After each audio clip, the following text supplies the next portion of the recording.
One day and one. Whoop, try this again. One day and one day only. We, ladies and gentlemen, will indeed have the annual end of season service for the Boston Bruins. Yes, that will happen. Let's go.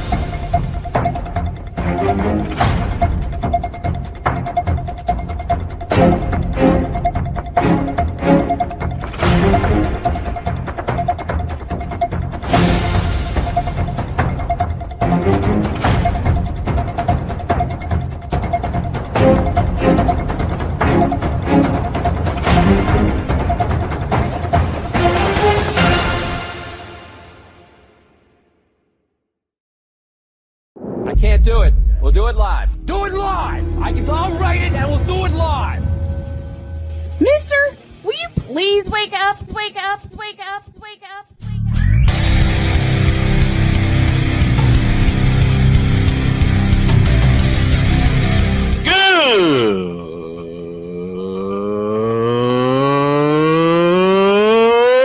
Good morning. Snowman here to all you Brock Purdy and San Francisco 49er haters. Shut up! I gotta thank you, Shane. I mean, whatever happened to the games where breaking 100 points was, I don't know, unusual?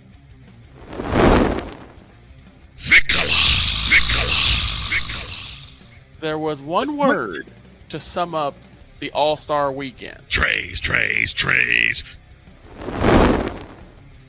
Cause we take this job so serious. Splash Brothers, yes. Ray Allen, replace him with Steve Kerr. Reggie Miller, yeah.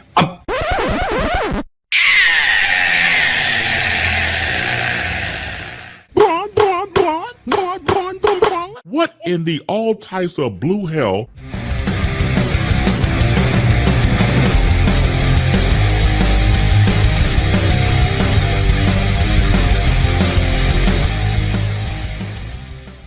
Here we go on a Monday.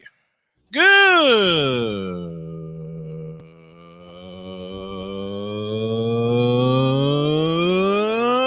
morning. Welcome to the Manic Monday edition of Snowman in the Morning. Glad to have y'all with us. We are presented by Invader Coffee, fuel for the fearless. And not even a technical difficulty can stop the big dog from coming in today. How you doing, my man? Things are going to be scuffed for a while, Snowman, since obviously, if you guys can tell, I'm missing a big old piece over here. But yeah, guess what? I can't be kept down, boys. Good. You sound like you're into the water, mate. You know what? It's going to be scuffed. I've been where he's been because I went to do a game at Kemper Arena in Kansas City. And I had my tape recorder, I had 2 cassette tapes with me, had my headphones and a microphone, and it was going to be tape delayed. So all I have to do is plug the microphone into the recorder, press the button, and away we go. Yeah. 5 minutes before the national anthem, the mic fell apart. In my hand. Don't feel bad. I'm still ripping pieces out of my computer from the USB that broke. Oh, I get it. We're going to get this solved no matter what. And the dog is here with us. So is Droid himself. But we're going to begin with something very, very controversial, but yet very important. There's an investigation going on in the WNBA. as Becky Hammon and the Las Vegas Aces are being investigated by the league for some quote unquote inappropriate payments, or shall we say inappropriate sponsorships by the Las Vegas Tourism Commission. I believe that is right. Correct me if I'm wrong. With each player getting $100,000. Now, Betty Cantley was the first one to bring this to my attention.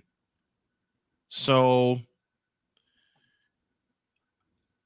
I'll begin up top with Joy. Give me your thoughts, man. This is just another one of those things you see in the sports world. You will always see some type of controversy pop up. You see something pop up in terms of like, oh, players getting involved with this, players getting involved with that. But this is pretty big considering how small the WNBA currently, how many teams it has. I'm not surprised, as it's a Vegas team. You know, Vegas is filled with controversy, as we know as sports fans. Yes, it is. But it looks like, from what I'm looking at here, it was mainly because they're not allowed to use tourism to gain money. And this is from Sports Downstairs to Illustrated. the dog. Downstairs to the dog. Your thoughts? Typical Vegas, trying to get an advantage no matter what it is when it comes to that city. And here we are now with an investigation dealing with the fact of it's not against the salary cap for Las Vegas to be doing this. It's just against the spirit of the rule. And it's not, the reason it doesn't go against the salary cap is it's made to each individual player, something other teams and cities can't provide. So while technically not 100% against the rules, it's against the spirit of them. And that's where this problem is going to lie. And unfortunately, Las Vegas is in a hole that they're not going to be able to dig out of. Yeah. And this threatens the integrity of the league. I have to step away for a moment. I'll throw it to the dog and I'll have him lead the rest of this. I'll be back in a minute. So unfortunately, I think Las Vegas is going to be dealing with a huge problem at the end of the day here, because while, again, against the spirit of the rules, now everything else is going to be in question. Like, how long has this been going on in Las Vegas? Are there other perks that aren't known right now?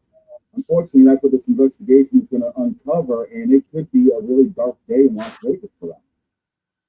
It seems like the WNBA punishment for the Las Vegas NW. This is from SI.com/WNBA. The WNBA announced today that it has rescinded the Las Vegas Aces 2025 first-round pick for violating league rules regarding a permissible player benefit. Las Vegas head coach Becky Hammon for 2 games without pay for violating league and team respect in the workplace policies. Ooh. That's gonna hurt. Las Vegas Aces will be without coach Becky Hammon, and they have forfeited their first round pick in the next draft. Yeah, and that's going to be an issue because the upcoming draft is going to be another bombshell of a draft. I mean, the women coming out of the NCAA tournament this year was strong, with obviously Caitlin Clark. Everyone else kind of escaped me off the top of the head.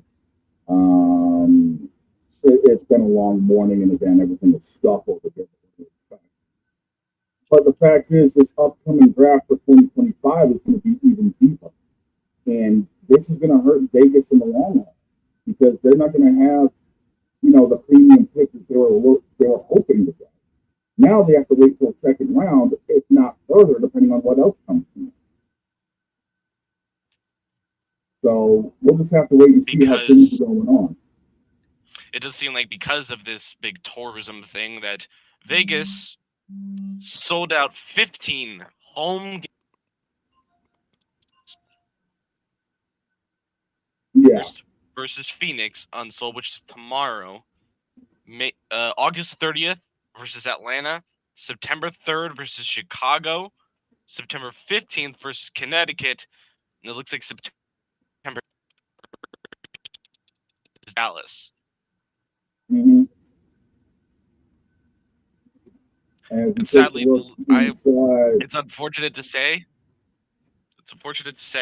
But usually the end of the season is overshadowed by the start of the Yeah, and the NBA. And this isn't a good look for anybody. So I hate to say it, this is going to cause problems down the road for a lot of teams. But as we take a look inside the Fanatic Feedback Zone, our buddy RC's in the house. We're still Wolves, we're still Pacers. Both his teams in the conference finals. And also talking about Las Vegas, he just feels like the city is always the center of attention. Well, you know what they say about Sin City. Apparently, unfortunately, what happens there doesn't always stay there. And as we stick at the top of WNBA, Angel Reese, how about her in her debut in the WNBA? Angel Reese is a huge force, and she's going to have a great season. Plain and simple, Angel Reese is going to have an amazing season. And I can't wait to see what she's able to pull late year, because it seemed like she only got better as the season went along, and she was really strong in the NCAA tournament. I can't wait to see how she evolves through this season, and especially late year if they make the playoffs. The Chicago Sky in their first game, Angel Reese dropping 11 points, Diamond Shields dropping 16 in a 83-74 win over Dallas. What's your thoughts, Snowman, on Angel Reese's debut? She must get better. Because right now their biggest cornerstone, Camila Cardoso, is out with a shoulder injury. You're talking about a 6'7" big out of South Carolina that can dominate. And I'm sorry, Angel Reese can't right now. She's got some flaws, just as Caitlin Clark does, just as all the other rookies do. She's got some flaws, but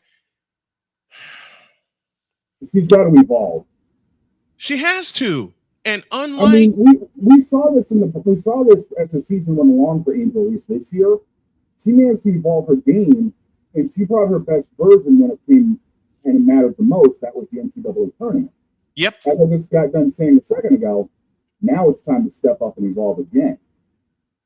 Here's the difference between Angel Reese and Caitlin Clark, and I've been asked this all weekend. A jump shot.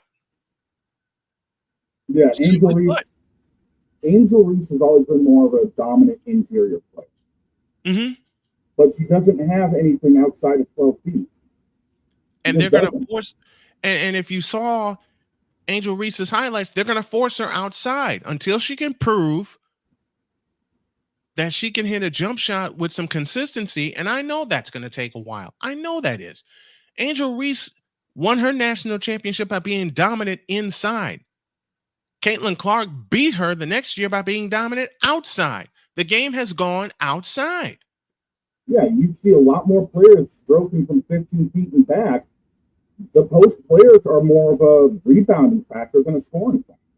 And right now, their main piece, and I'll say it again, Camila Cardoso is out with a bad shoulder. She's out for the next 4 or 5 weeks.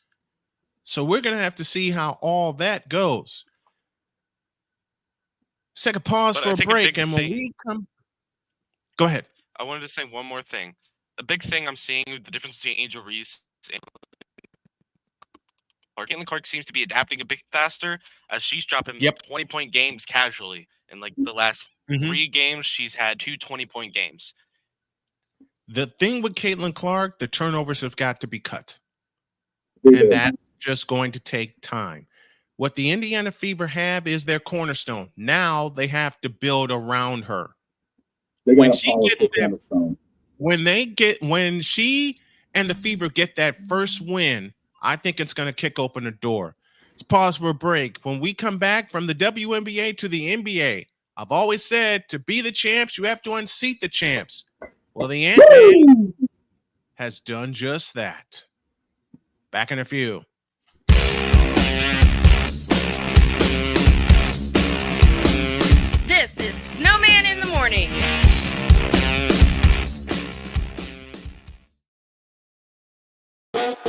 The original Think drink is back.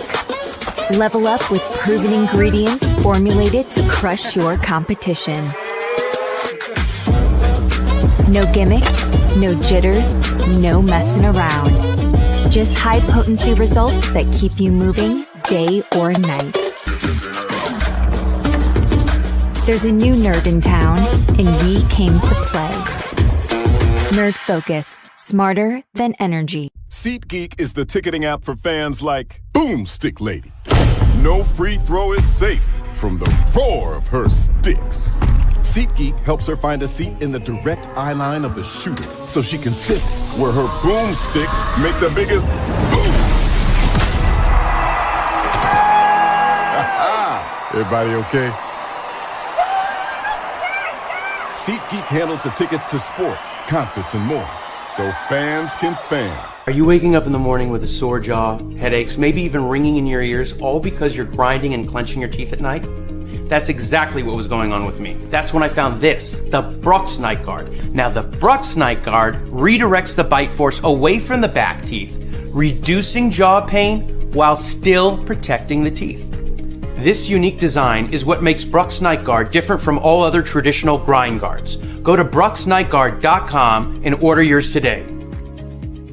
Hey everyone, I'm joined by my old friend Mr. Ellis Williams, aka Mr. Biggs. You called me and you told me, you said, man, I got Car Shield and it worked. What made you get it? I have this old SUV and I know the manufacturer warranty is about to run out. I don't want to get stuck with expensive car repairs. Right. So I gave Car Shield a call. Coverage was very affordable and there was no long-term contract. A few months after that, transmission went on my car. I took it to my mechanic, they called Car Shield and saved my family and I $2,400. Car Shield is America's #1 auto protection company. Their administrators have paid out over $1 billion in claims and cover most vehicles from 5,000 to 150,000 miles. You'll receive 24/7 roadside assistance, courtesy towing, rental reimbursement at no additional charge. Give Car Shield a call today before it's too late. Remember, Car Shield cars go farther. Protect yourself now against expensive auto repair bills. Call 800-513-9263. We were always hippies at heart, I guess, and that was one way that we showed it before we became full-time RVers. And we were definitely living small and minimally. What made us decide to go with Battleborn was everyone from their top leadership team down to their service department helped us so much the whole way through. Our relationship with Battleborn is so much more than business. And me and Dennis love to jam together. We've played together multiple times, and that's been an awesome transition. Be able to learn so much more about the business, also just make some awesome friends. Alicia. You can't hold somebody to that standard if you haven't voiced what you want and what you're needing from that. Mika. If you're not communicating expectations, you're waiting for your feelings to be hurt. Nicole.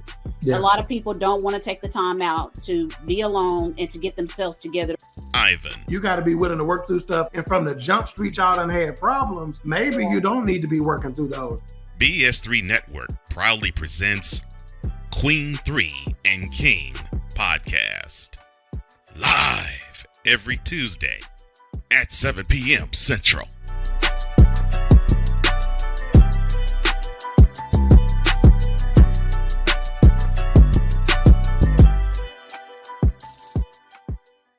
During bad weather, driving can become downright dangerous. What's your emergency, please? Trust Battle Vision Storm, the revolutionary glare reduction glasses that turn your sight bright during bad weather at night or during the day. Watch your ordinary vision become extraordinary. Battle Vision Storm uses light optimizing lenses that block blue rays so you see clearly in heavy rain at night or blinding snow during the day. Heavy rain, snow, sleet, or fog can make it impossible to drive. Not with Battle Vision Storm. Get your Battle Vision Storm for only $19.99. But wait, due to rising costs and supply chain shortages, this may be your last chance to get your very own at this low price. There is a strict limit of 4 Battle Vision Storm per order while supplies last. Don't wait, order now. Call 1-800-483-6319 or visit battlevisionstorm.com. So call 1-800-483-6319 now.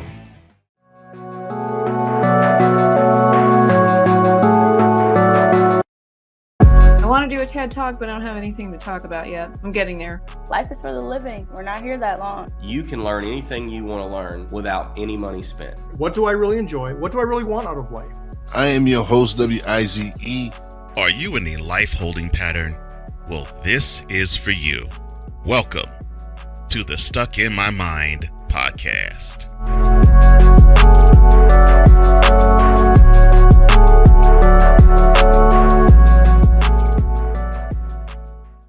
So Snowman's been asked, who's the face of the NBA? The face of the NBA has been residing in the Bay since he got here. And his name is Wardell Stephen Curry, the only unanimous MVP in NBA history. Take that. Oh, yeah! Welcome back to Snowman in the Morning.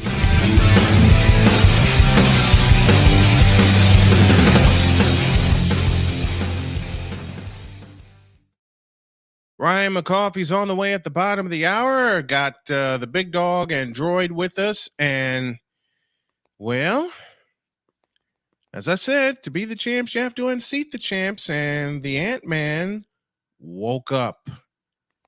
The Minnesota Timberwolves have unseated the champions by using a third quarter blitz to wipe out a 15-point halftime deficit.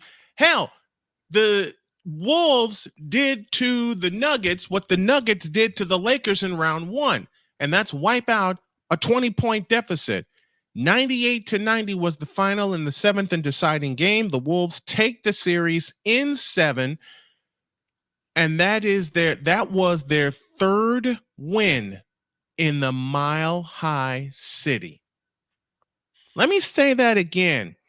I haven't seen a performance like this by a road team since '83 when the Lakers snatched 3 in San Antonio in the Western Conference Finals.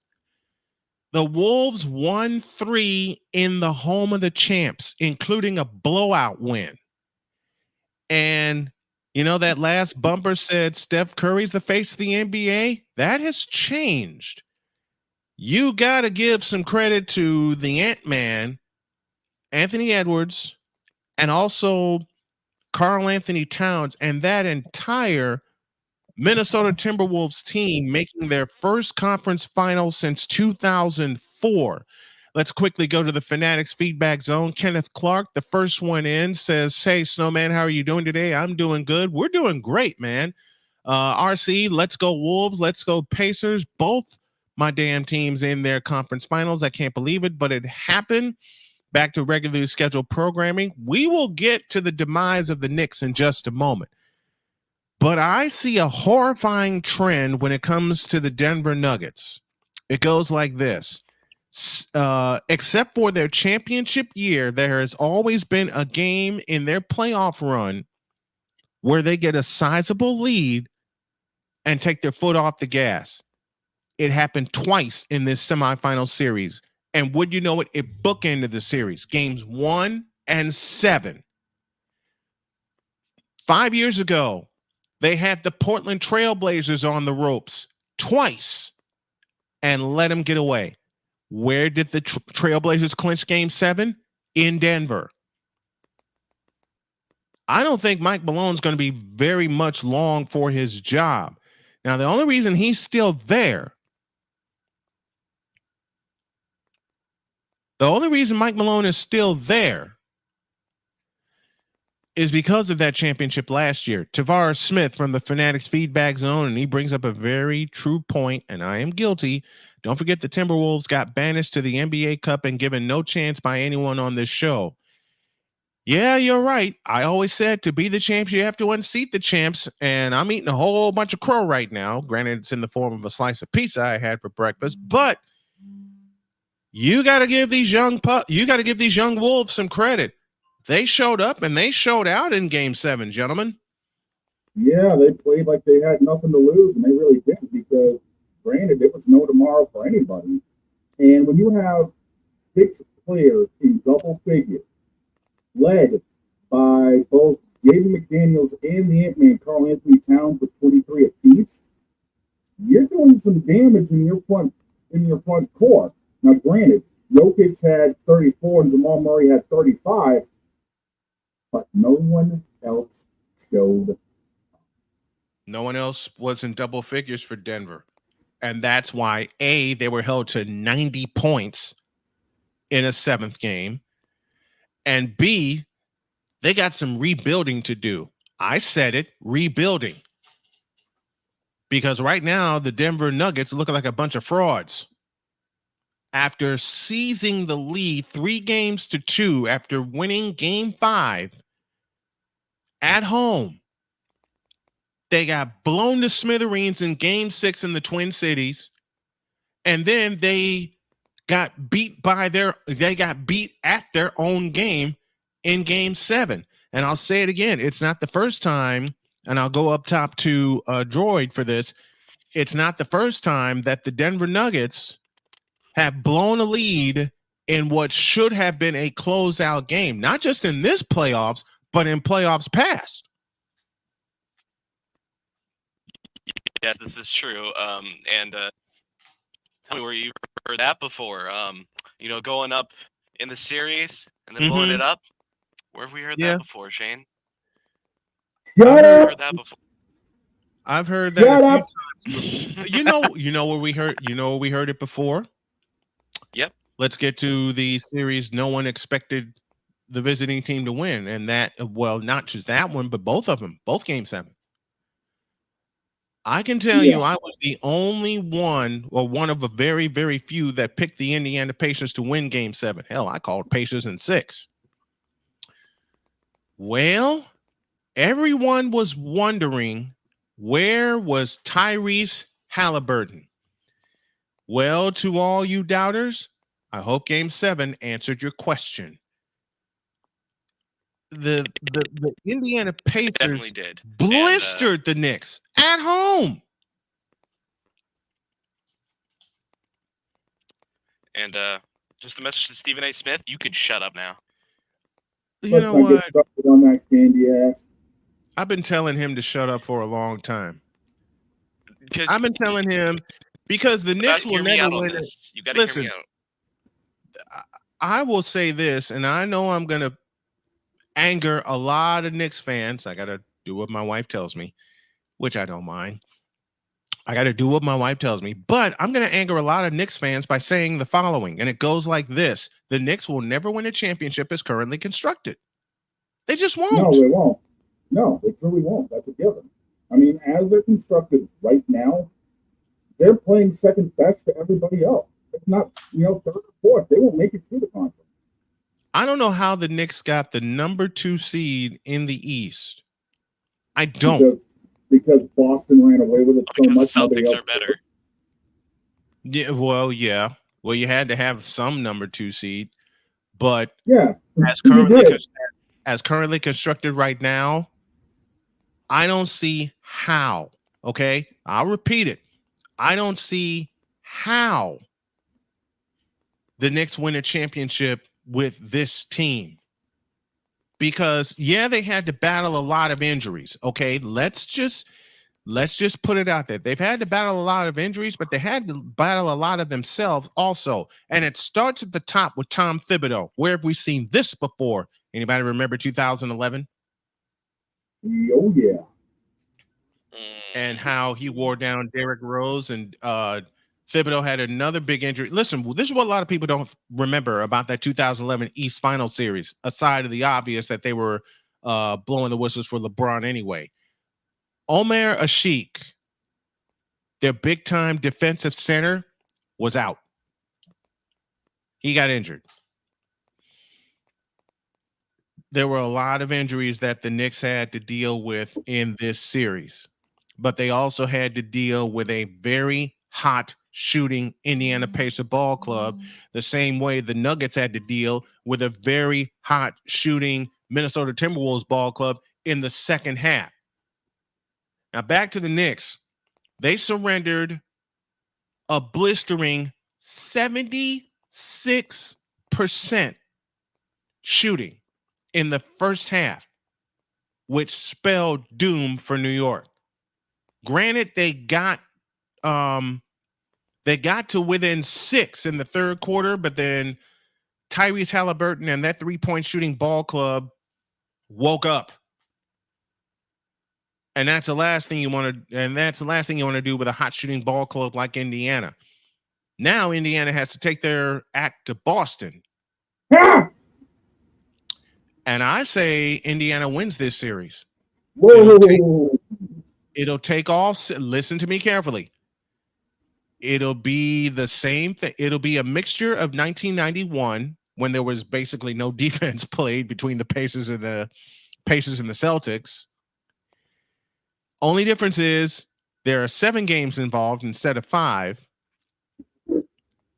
And secondly, can the Celtics find a way to defend that hot shooting team?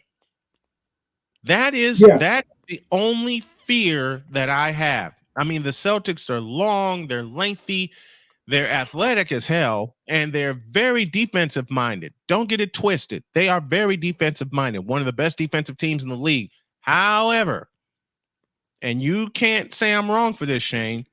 However, they are facing a team that is coming off a grueling 7-game series against the Knicks. They're coming off a series with a division rival in New York. And Indiana's playing with house money right now. They have nothing to lose.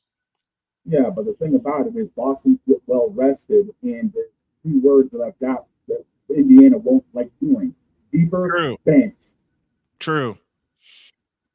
I'm gonna say this. I say you say what? You kind of broke up a little bit, man. I say not well rested, well rusted. Because let's go back to last year. Let's go back to last year. Who did the Panthers play in the Stanley Cup Finals? What the hell does that have to do with the Celtics? It's talking about everything. Rest versus rust. Rest versus rust. The Panthers swept the Carolina Finals, giving them a long resting, and then they went to the Stanley Cup Final. Did the Panthers lose that Cup Final? Yes. Because of how fast Celtics with that between this series than the Celtics. The only reason the Celtics have the quote higher chance according to Vegas mainly because of they're the number 1 seed. They got to right? It doesn't matter about the seeding. The fact is the Celtics A are rested. B, Jaylen Brown and Jason Tatum are unstoppable when they get going. And C, we've got a deeper bench. I got the Celtics in 5. It's May 15th. I have Indiana in 7. I have this series going the distance. You think Indiana's going to take some damage from us at home? I will say this. If I'm wrong, I'm wrong, and I will happily admit that I'm wrong. But there's this goofy feeling inside of me that just I don't know. I don't know. It's going to come down to something goofy happening in that 7th game. I don't know if it's going to be hot shooting. I don't know if it's going to be a defensive effort. Jeez, I can't talk this morning. I don't know if it's going to be a defensive effort like Minnesota put up last night in the Mile High City. I don't know. Something crazy is going to happen in that 7th game. You really think Indiana's going to take something in our house? Yes. It'll be the last, and you know what? This is how I see it. It'll be just like Minnesota and Denver. The only difference being, it'll be just like Indiana and New York. I beg your pardon. The first team to win a road game, I'll clarify it this way. The first team to win a road game claims the series. How about that? How about the fact Indiana has basically had Boston as a house of horrors against them for the longest time? Exactly. So that's what I think. The first team to claim a road win in this, and it's going to be a tremendous Eastern Conference final. Okay, don't let anything fool you. It's going to be a tremendous Eastern Conference final against a pair of teams that haven't had this much hype in a series since 1991. Okay, they haven't had this much hype since 1991. I may be the lone. I may be the lone wolf on this, but I think Indiana's going to pull it out. If I'm wrong, I'm wrong. I'll happily say I'm wrong. I'll happily say I'm wrong. All right. We got to make a couple of adjustments. We'll make these adjustments right now. I know Droid's going to switch to audio. Let's do that. And considering I have this cup here in front of me, let's also do this.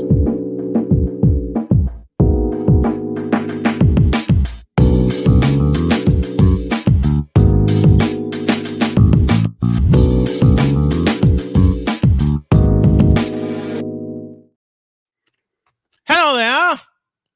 Ryan McCormick is here with us. It's the evil one. Good morning, Ryan. How are you? How are you, my friend? Good to have you. Oh, I'm recovering from a loaded Albany Capital Region sports weekend. That's what I'm doing. But otherwise, I'm good. So what happened? What happened this weekend? Well, let's see. Firewolves unfortunately lost in the NLL finals and 2 straight to Buffalo. But that's okay. Hey, you know what? I will take an 8-win improvement and a trip to the Cup final any day. Considering this team had 3 wins last year, all of last year. Yeah.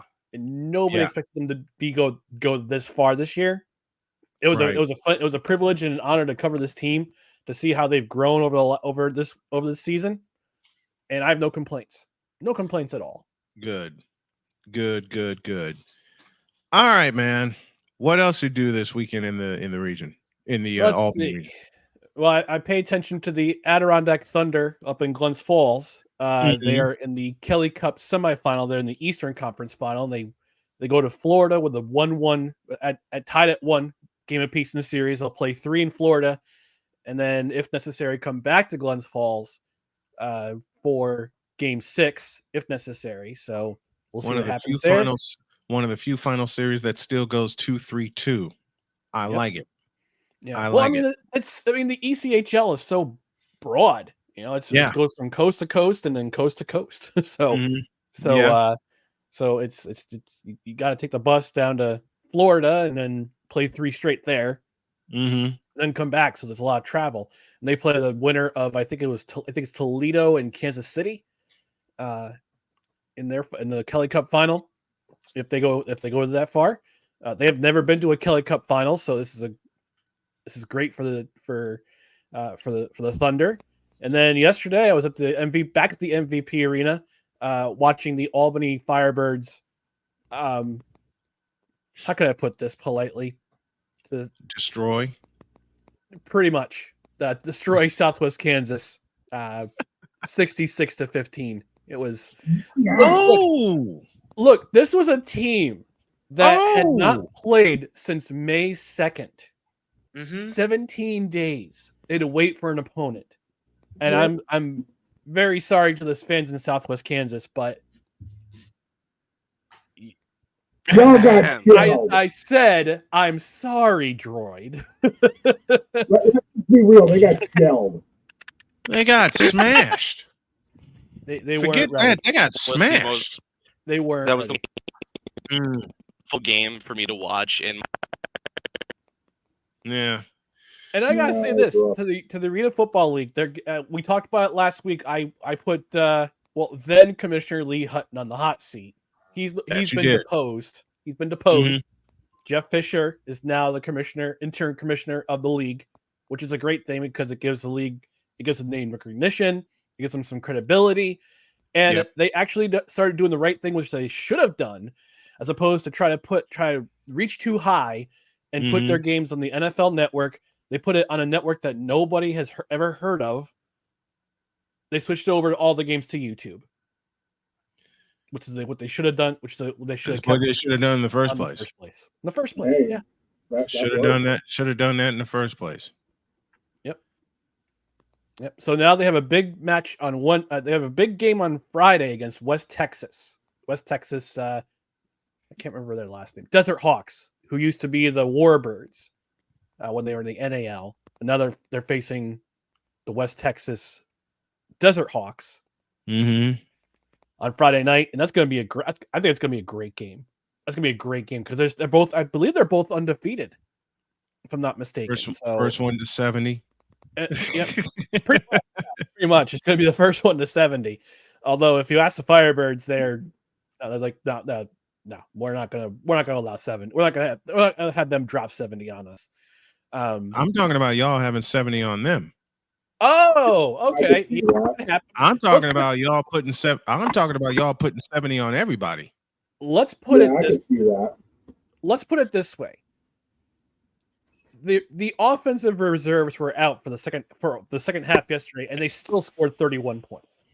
I'm not surprised. No. 5-8. I'm not surprised at all. Yeah, it was 35-8 at the half. At the half, they said, "You know what? We got a big game on Friday. Let's put the Poor offense." Southwest Kansas. 31 points. Sounds like the damage I used to do on Madden. Yeah. Oh. You know, I never played Madden. I don't plan on playing Madden. I'm the most basic video gamer. Up, down, left, right, shoot. Okay, press a button, go this way. Press a button, go that way. I can't do these combinations or whatever the hell y'all call them. Now, too many buttons. Now, Ryan, I need you to roast somebody. The White Sox? No. I already did that yesterday. Hell, my wife did it for me. Well, my wife did it for me. Let's put it this way: the over/under for the White Sox runs total scored this weekend was 5.5, and they got the under. So if you bet the under, good for you. Congratulations. I knew not to bet anyway, knowing how pathetic this team is going to be for the next couple of years. At least you realize. At least you realize it. I'm not stupid, okay? They're bringing in young players, and they finally do something they should have done 3 years ago when they won the doggone division, rebuild their farm system. And they yeeted Tim Anderson to Miami. They banished him to Miami. I'm glad they did. And he hasn't done a doggone thing with Miami. He was a problem. Matter of fact, he's sitting on a bench. He was toxic in the locker room. And the White Sox are getting all that garbage out. They're Houstoning. That's what they're doing. They're blowing it up and starting all over. They're blowing it up and they're starting all over. The good thing is they're basing a lot of the offense around Luba. Yes, around Luis Robert. Now the other thing with the White Sox, stay healthy, please. Yes. They've been smashed with injuries all year. That's no excuse for the way that they play. But I will tell you, they do not only with Luis Robert and Eloy Jimenez, they have a second baseman by the name of Zach Remillard. I want y'all to watch him. To watch him. He's doing what Tim Anderson couldn't do at the shortstop position. Play ball. And he wasn't. It probably isn't toxic in the locker room either. No, he's not. Here's another one. Be a leader. No. Say it again. Be a leader. That's the other thing your boys do. That's exactly what he's doing. That's exactly what he's doing. Now, if we get a pitching staff, we'll be able to compete in a couple of years. But I already know how it's going to go this year and next. The pitching staff is going to be key for them. The pitching staff is going to be key. Here's the reason why I've asked Mr. McCarthy to roast somebody. And the person I want you to roast while I step away for a minute because I drank 2 of these. Who told you not to do that? Jody told me not to do it. This is And why the you bad go part- before the show. I was driving, okay?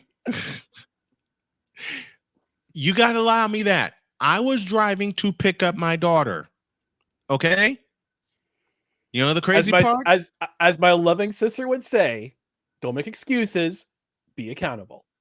I am being accountable. I'm admitting live on the air that I put 2 of these down with chocolate caramel in it. Oh. I am being... Listen, y'all know I'm a chocoholic.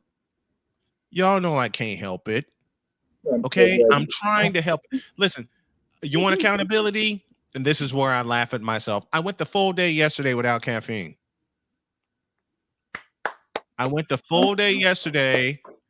And what time were you in bed? Huh? What time were you in bed? I'm not going to admit that aloud. Or how many naps? Or sorry, how many naps did you take throughout the day? You want to know? You want an over under? The over under is 3. 7. Woo! But I had 2 But advantages. I had 2 advantages. My wife was with me, and my wife was with me. Those are my 2 advantages. Fair. Listen, I knew I was going to overindulge today. I knew it because I basically went the entire weekend without caffeine. I went the entire weekend without caffeine. So if I'm going to indulge, a trap. Yeah, it is. This will be the day. This will be the day to do it, and I'm holding myself accountable as the children in my family and my wife has told me to do. Y'all see this? I've had 2 of these.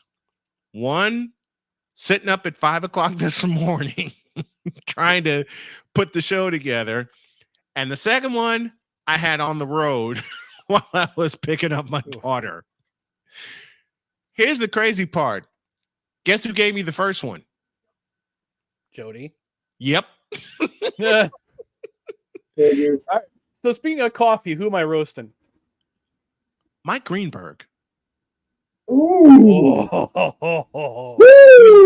You mean the pseudo Jets fan? Yes. And pseudo because of the fact he's a beloved Northwestern Wildcat, like I. Yeah. Okay. Now I think Droid is going to be gone. Yeah. For the rest I want to talk some hockey with him. Oh, you'll have us. We're gonna be talking some hockey a little bit. Hey, I switched to my Bruins hat because there's an end of year service coming. And now I want you. This is why I want McCoffee to roast Mike Greenberg. I have 2 reasons. One, I have to step away because that second cup of coffee is going to kick my tail. And the second and most important reason, what he predicted for the Jets to do this year. This is why I don't watch the Florida Network, folks. I am glad you, and that's the bonus reason of why I want you to just put him on the hot seat. I'll set it up. Tell me what he said. 14-3. I'm sorry, what? You ready? 14-3? Let me cook. Get him.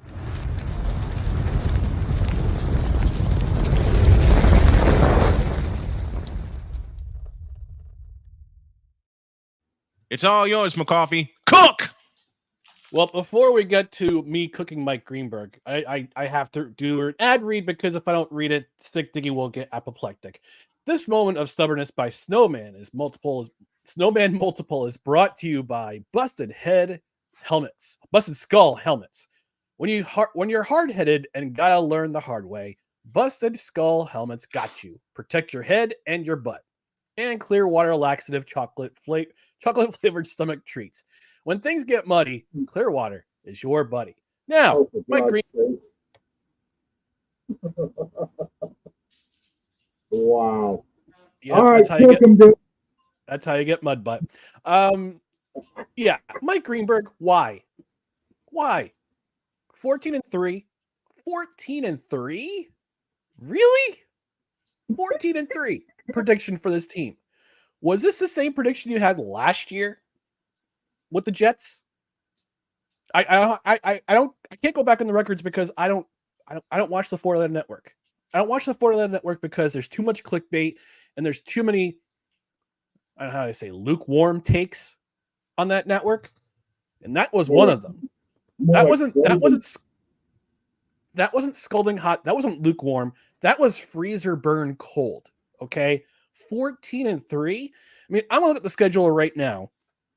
And I talked about this on the Saturday brunch edition of No Crunches Required, which you can watch after this show. I would appreciate it.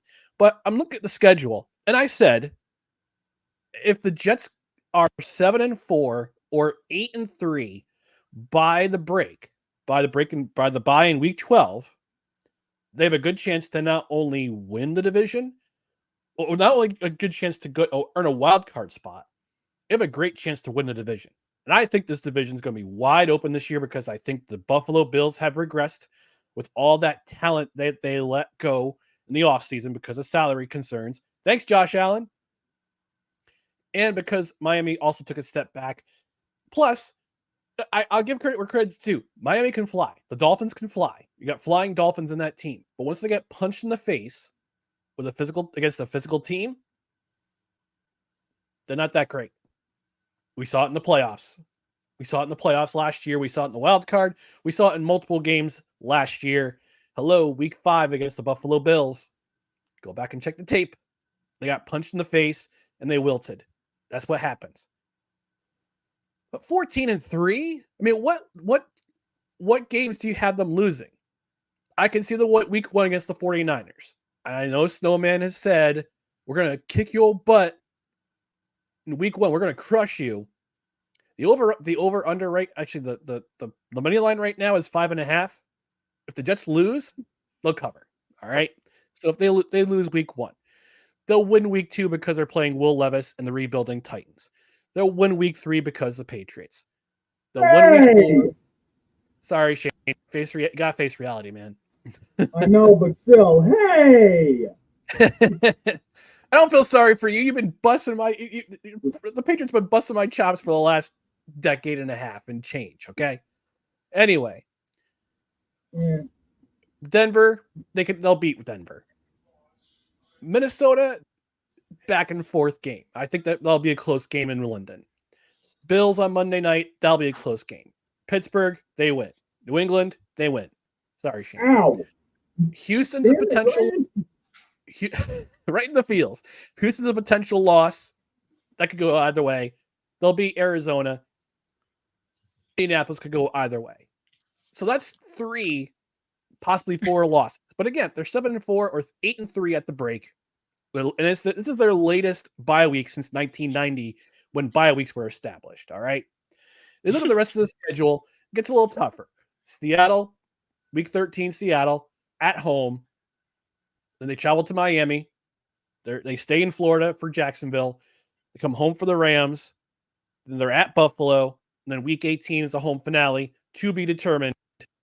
Possibly on Monday night, possibly on Saturday afternoon, possibly on Sunday night or Sunday afternoon against the Dolphins, depending on where they are in the standings. So look at the schedule. There's no way they're going 14-3. I'm sorry. I'm a Jets fan. I'm a realist. Okay. I've suffered as a sports fan, not physically, not emotionally, not mental. Well, you can say emotionally. Emotional. There's a lot of emotional damage as a Jets fan, especially over the last 10 years or so. Emotional damage. 14-3. Looking at this schedule, looking at who you have to face. Look. Who's smoking what? 49ers ain't no slouch. Minnesota. Emotional damage. Thank you. Minnesota ain't no slouch. Buffalo took a step back. Ain't no slouch. Pittsburgh. I don't know who's playing quarterback, but Mike Tomlin always gets his team ready. Houston ain't no slouch. CJ Stroud, anybody. Indianapolis ain't no slouch. And I'm not saying that because Dr. K might be listening. I'm saying that because Indianapolis is a good team. They were 1 play away from winning the South last year. All right. And the best part about the Colts is they're healthy. Yeah, they're healthy. And if they stay healthy on week 11, that's going to be a great game. Seattle, I don't know what they are. I mean, even Dustin will say that too. Miami, they are. They are. Jacksonville is a tough team. I want y'all to sweep Miami. Because I'm sick and tired of the hype of Tua Tagovailoa, and he's mediocre. Go on, please. Anyway, Rams, no slouch. None. At the Bills in Orchard Park, not Buffalo, in Orchard Park. At December. Rich Stadium. It's going to be cold. It's going to be windy. That's going to be a slobber knocker. So how do you see 3 losses out of this schedule? Which 3 teams did he say we're going to beat the Jets this year? Look at this at a realistic standpoint. And I joke around and say that Mike Greenberg's a fake Jets fan. He could be. I mean, maybe he's just hyping up the team because he wants to feel good about himself. But this is not a 3-loss season. Yes, they could pop. I mean, the NFL, look, a wise man once said the most predictable thing about the future is that it's unpredictable. Mm-hmm. We didn't see Aaron Rodgers going down after 4 plays last season and then having the absolute garbage season from 3 different quarterbacks the rest of the way. Nobody saw that coming. Tim Boyle. Tim Boyle. Nobody saw that coming. And nobody can see a 14-3 season, not even you. So step away from your phone, step away from the freezer burn takes, and just stop. All right, stop talking about the Jets. Let's wait till September to see what happens. 3 losses. All right, we're done here.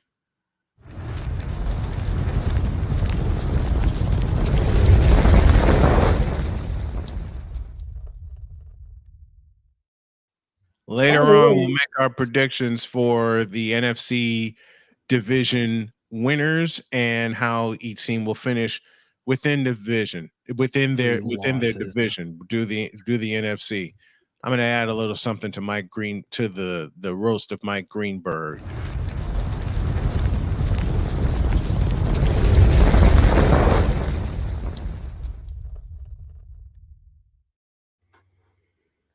I'll put this in the form of a letter. Dear Mike Greenberg, stop smoking, will you please? Now, I know you don't smoke for real. I know that. I mean, hell, you're wishing something that Shane would wish for his Patriots, which is 14-3 with a rookie quarterback, for God's sakes. I mean, hell, we know it ain't gonna happen. You're wishing. You know what, Mike Greenberg? You're wishing for the miracle that the BOSTON Bruins should have had last year. You're wishing for the miracle that the BOSTON Bruins should have had this year. Oh, Snowman, what I do? You're wishing for the miracle that the Toronto Maple Leafs almost delivered against the BOSTON Bruins this year. What did I do to you, dude? Damn. Shut up and let me finish. You're asking for the miracle of all miracles for your Jets to keep Aaron Rodgers at home and not get demobilized, demoralized, and desensitized in Santa Clara on the first Monday night of the season, which all 3 are going to happen anyway. Shut up, Greenberg. Just shut up.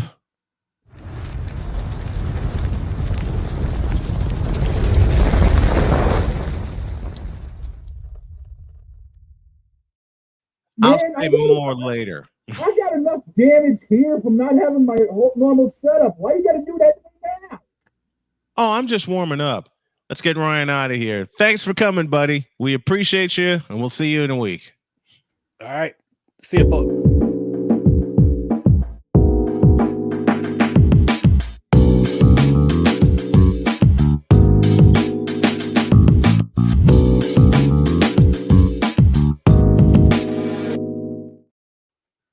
Now, I know Dawg is going to beg me not to follow up on that, but I'm not going to be able to help it. And I got a huge follow-up coming. Second hour begins after this.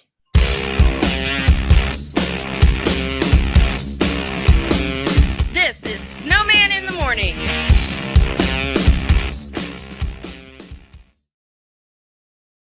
SeatGeek is the ticketing app for fans like Boomstick Lady. No free throw is safe from the roar of her sticks. SeatGeek helps her find a seat in the direct eye line of the shooter so she can sit where her boomsticks make the biggest boom.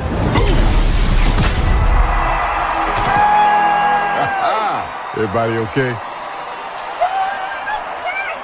SeatGeek handles the tickets to sports, concerts, and more, so fans can fan.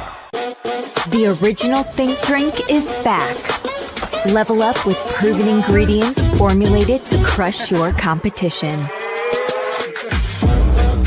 No gimmicks, no jitters, no messing around. Just high-potency results that keep you moving day or night. There's a new nerd in town, and we came to play. Nerd Focus. Smarter than energy. Are you waking up in the morning with a sore jaw, headaches, maybe even ringing in your ears, all because you're grinding and clenching your teeth at night? That's exactly what was going on with me. That's when I found this, the Brooks Night Guard. Now, the Brooks Night Guard redirects the bite force away from the back teeth, reducing jaw pain while still protecting the teeth. This unique design is what makes Brooks Night Guard different from all other traditional grind guards. Go to brooksnightguard.com and order yours today. We were always hippies at heart, I guess, and that was one way that we showed it before we became full-time RVers. Yeah, we were definitely living small and minimally. What made us decide to go with Battleborn was everyone from their top leadership team down to their service department helped us so much the whole way through. Our relationship with Battleborn is so much more than business. And me and Dennis love to jam together. We've played together multiple times, and that's been an awesome transition. Be able to learn so much more about the business, also just make some awesome friends. Hey everyone, I'm joined by my old friend, Mr. Ellis Williams, AKA Mr. Biggs. You called me and you told me, you said, man, I got Car Shield and it worked. What made you get it? I have this old SUV and I know the manufacturer warranty is about to run out. I didn't want to get stuck with expensive car repairs. Right.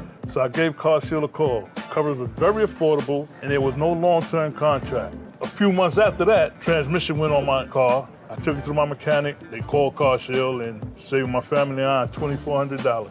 Car Shield is America's #1 auto protection company. Their administrators have paid out over $1 billion in claims and cover most vehicles from 5,000 to 150,000 miles. You'll receive 24/7 roadside assistance, courtesy towing, rental reimbursement at no additional charge. Give Car Shield a call today before it's too late. Remember, Car Shield cars go farther. Protect yourself now against expensive auto repair bills. Call 800-513-9263.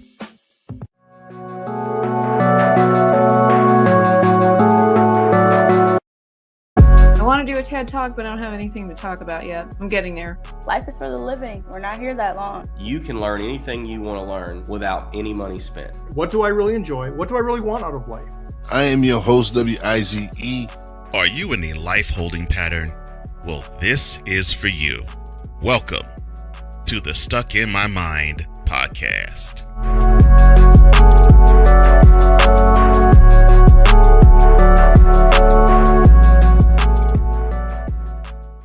During bad weather, driving can become downright dangerous. What's your emergency, please? Trust Battle Vision Storm, the revolutionary glare reduction glasses that turn your sight bright during bad weather at night or during the day.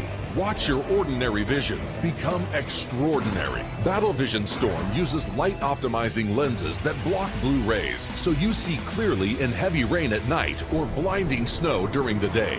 Heavy rain, snow, sleet, or fog can make it impossible to drive. Not with Battle Vision Storm. Get your Battle Vision Storm for only $19.99. But wait, due to rising costs and supply chain shortages, this may be your last chance to get your very own at this low price. There is a strict limit of 4 Battle Vision Storm per order while supplies last. Don't wait, order now. Call 1-800-483-6319 or visit battlevisionstorm.com. So call 1-800-483-6319 now. So, Mister, how do you operate this Twitter thing or this Instagram thing or whatever the heck? You're supposed to know all this stuff.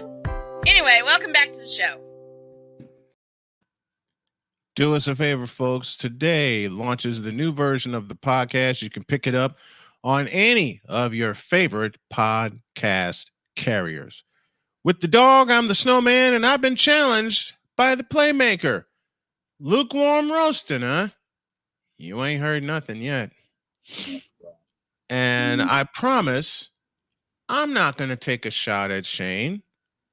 I'm going to take several of them.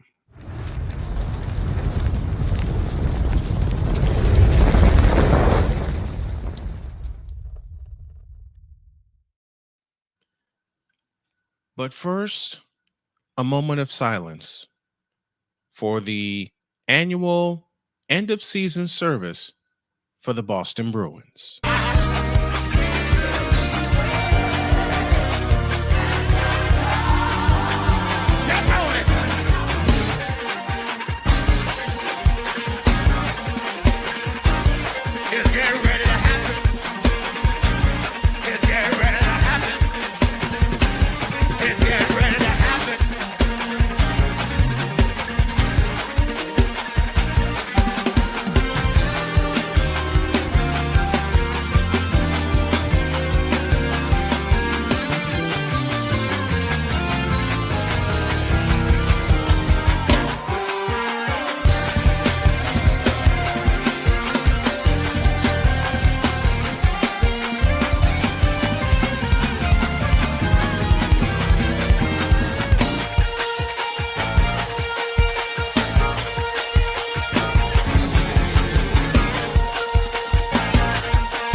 Oh, I'm sorry. That wasn't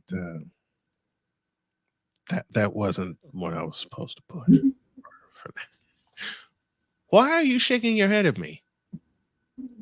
Oh, this is going to be a long second hour. It ain't my fault the Bruins suck at home. Oh, that's why there's going to be a funeral at 100 Legends later. Once again, it ain't my fault your Bruins delivered a lot of emotional damage the last 2 years. What sucks is we've had great goaltending and done everything else well. It's just the fact that Look, it ain't my fault when y'all went up 3-1. Not many people thought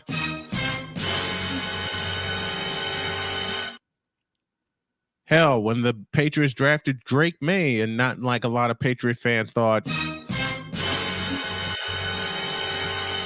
Matter of fact, Gerard Mayo thought excellent when he should have been thinking emotional damage, because by week 3, fatality.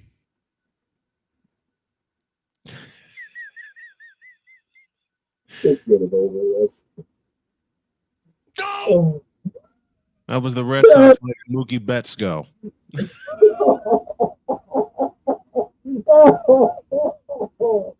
Just get it over with. That's what's gonna happen when New England visits Santa Clara. Even I know that. Come on, we'll be lucky to see 500 this year. Let's be real. You'll be lucky to see 300. Yeah, you're not wrong. Because okay, I'll save the rest. Let's pick some divisions, shall we? And let's start with, didn't expect this to start the week just absolutely to the Fanatics Feedback Zone. Playmaker says Big Dog didn't expect this to start the week just absolutely wrong. My mic is busted.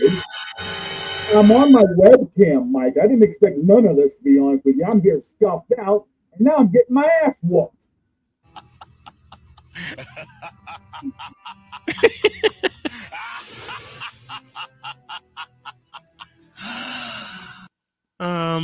Let's see. The Red Sox, when they let Mookie Betts go.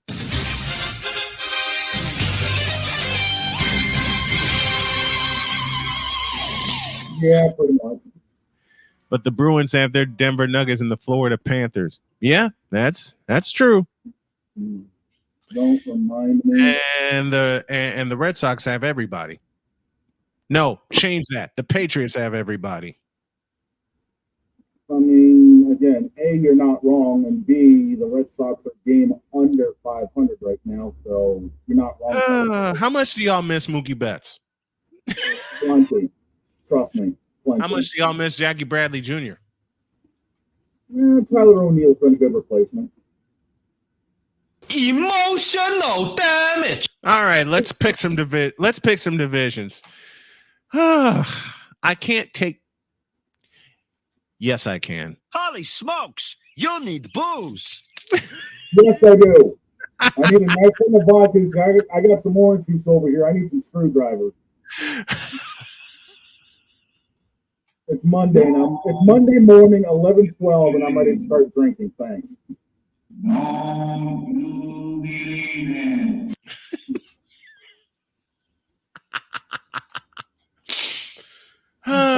Brad Marchand, if you were only able to put the biscuit in the basket last year in Game 5. Here we go. Emotional damage. Been downhill since.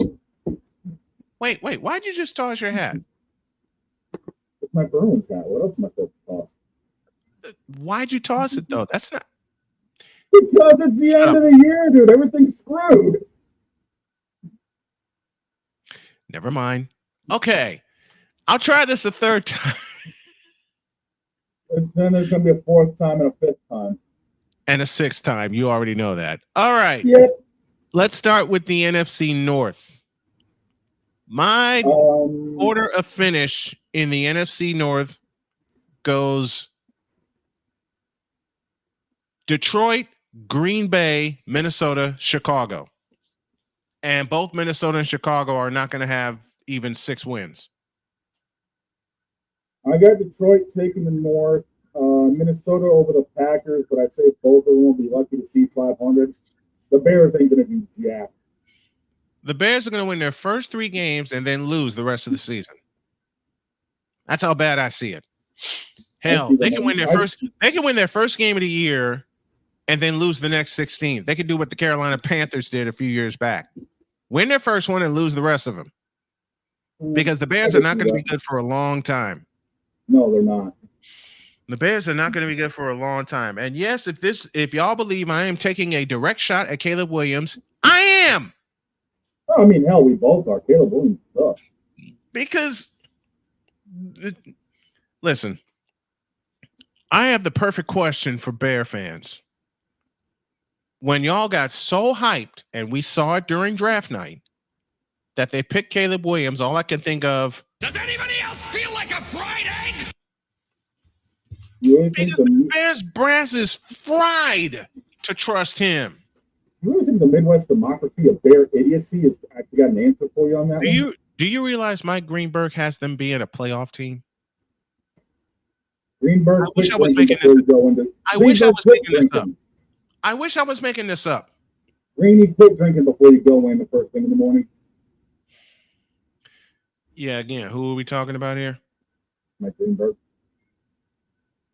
Matter of fact, when he said Nick Wright, and about 5 others, when they said that he sees Caleb Williams leading the Bears to the playoffs, Paul Allen. Are you kidding me? Steve Harvey. Oh, hell no. No. This Bears team, if the Bears team even has a chance to sniff a playoff berth, they're going to choke. They're going to choke. So they're going to choke so bad they're going to end up with the #1 draft pick next year and waste that. Listen, Drake May will throw for more yards than Caleb Williams. You're not wrong. It's just not. Hell, Drake May will throw for more yards than Dak Prescott. Again, you're not wrong. They're going to be two. Look, okay, while we're picking NFC divisions, let's do the NFC East. Okay. NFC East will belong to Philadelphia. Yes. Yeah. NFC East will belong to Philadelphia. I'll tell you my wild card team in that division, and you're going to be shocked. Giants. Redskins. I see it going down to the last game of the season between those two, Giants and Redskins. So I got the Giants beating them. I don't know, man. I trust Jaden Daniels more than I trust Danny Derps. Besides, Jaden Daniels actually has something that the Giants nor Cowboys don't have: weapons.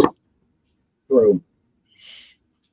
And anybody that thinks CeeDee Lamb is the best receiver in the league, quit smoking. Wait, better thought. If you think CeeDee Lamb, just because he led the league in receptions and receiving yards, y'all actually think he's a good receiver? Ain't nobody got time for that. There's a couple people in San Francisco and a couple people in Los Angeles that want to discuss that with you. And I don't mean Los Angeles Chargers either. I'm talking about Puka Nacua and company in the Los Angeles Rams. Right. I have my two playoff teams from the East being Eagles and Redskins. Although, if Danny Derps gets it together and actually becomes Danny Dimes, it could come down to a Redskins-Giants game that will decide the wild card. I can see it. The Cowboys are going to finish last in that division. Oh, yeah. Listen, I know Victor's going to kill me for this, but I think the Cowboys are going to wind up going 8-1, and they'll miss the playoffs. They're going to be too dependent. You know what? I'll do even better. They'll go 8-7-2. No, check that. 7-8-2. And they'll miss the playoffs. You think there's going to be two ties this year in the NFL? It's the Cowboys, for God's sakes. Does that tell you anything? I mean, we're talking about the NFC South. We're talking about the same team that got blown to smithereens in a wild card game against a quarterback that should not have been there, but got there because he learned how to play quarterback, something Dak Prescott has not learned in 8 years. Yeah, it's better than what's going to happen in the NFC South. I don't want to even talk about the NFC South. We kind of have to. We're picking the rest of the divisions. Listen, every team in the NFC South sucks. Off to the NFL Cup with you. No, they don't even belong in the NFL Cup. But if I had to pick a champion, it would be Tampa Bay. Yes, I could see that. I'll trust Baker Mayfield before I trust Kirk 2 Chainz Cousins and any other quarterback in that damn division. I got the New Orleans and Carolina will battle for the bottom of that tank division. Carolina 2-15, calling it now. Nah, 1-16. They'll be lucky to sneak out 1 win. 1. New Orleans will be lucky to sneak out 4 wins. And I'm being nice. Obviously, we know who's going to win the West. Yeah, San Francisco. But it won't be easy. No. Because the Rams are coming to play. It'll come down to a Ram 49er game to decide the West. And I think they play each other in Santa Clara in week 16. That game will decide the West Division. Yeah, because you guys travel to LA on the 22nd in week 3. Yeah. We go see them, just like last year, we go see them early and then they come see us late. Yeah, they come to see you guys Thursday night, December 12th, week 15. Yeah. And at the same time we're talking NFL, my beautiful wife is texting me old school rock songs that I love. Nice. Nice. Mm-hmm. But yeah, the best division in the NFC is the West. Best division in the NFC is the West because it's going to come down to week 16 to decide not only that division, but a wild card spot. I can see that. It'll come down to week 16 when the Rams go to Santa Clara. And I'm willing to bet you that's going to be a Saturday night game. They did it 5 years ago. They did it 5 years ago. It's got to be a night. They got to flex that to a night game, especially if they're going to decide the division. So I got my 4 goes San Francisco, Rams, Seattle, and then Arizona. It'll be Frisco and the Rams, both with double-digit wins, and both will make the playoffs. Seattle and Arizona will tie for the bottom of that division. I could see that, honestly. I mean, we all know the West is going to run through San Fran. We all know all the playoff games are going to run through San Fran. Yeah, I think Frisco's going to wind up the number 1 seed again. Easily. Is it going to? You guys are going to have a rough go of it towards the end of the season, but you're going to be able to have padding going into it that you'll be able to get the damage done. Yeah. Yeah. And the thing that everybody's rooting against San Francisco is the fact that we see 4 teams coming off of a bye. So we saw 3 coming off of a bye last year and kicked all their asses. So we're going to see 4 off of a bye this year, and we're going to kick their asses again. The only team that we're going to struggle with is not even in our conference. That, of course, is the world champion Chiefs, because they are going to give us hell. I'm saying it aloud. The Chiefs are going to give us hell. I know they're going to give us hell. And, of course, me and Droid are calling that game. Yeah, that's going to be fun. So both of both of us are not going to have any voices. Matter of fact, here's how I see records for the best teams in the league. Kansas City will run the table. The Niners will lose 1. Who will we lose that 1 to? Kansas City. So you're saying it's Thursday night. It's not. Oh, it's Thursday. When the Rams come see us, it's a Thursday night game. Yeah, it's a Thursday night on Amazon Prime. Okay, cool. I'm going to beg my wife to take my daughter to work. Are you thinking what I think you're thinking? You blank damn right I am. You doggone right I am. I'm gonna have to stop. I want you to join me, and I want the playmaker to join me. I'm gonna have to stop, dude. I'm gonna have to stock up on parts if we're doing this. I don't need to be doing no damn stuff, man. I need to stock up. I'm gonna need about 3 USB hubs. Listen, you already know what's going to be in this thing all day. But that's going to be a fun Thursday night game. Every time the Rams and the 49ers get together and it's a primetime game, it's nuts. It is. It's nuts because the last 2 times we played on Monday night, it was played to 1 possession. This is a Thursday night game that I think it will decide the division. Oh, I really think it'll decide the division because the Rams are no slouch. No, they're not. And besides, the Rams are going to kick the hell out of the Jets. Oh yeah, they are. They're going to beat the hell out of the Jets. I would say sorry, Ryan, but you took a few shots at me during that roasting, so I'm not sorry. I'm not. Listen, my shots. I take playful shots at Ryan. I'm taking a real shot at Mike Greenberg because Mike Greenberg said something very funny when he was predicting the Jets record this year. He said, "Don't send Aaron to Santa Clara." No, because he's going to get his ass handed to him. Straight out fact, Aaron Rodgers is going to get whooped in Santa Clara. And the Niners have a foul taste in their mouth from last February. 3 seconds. I know, man. We were done after that. Look, I slept for 2 days.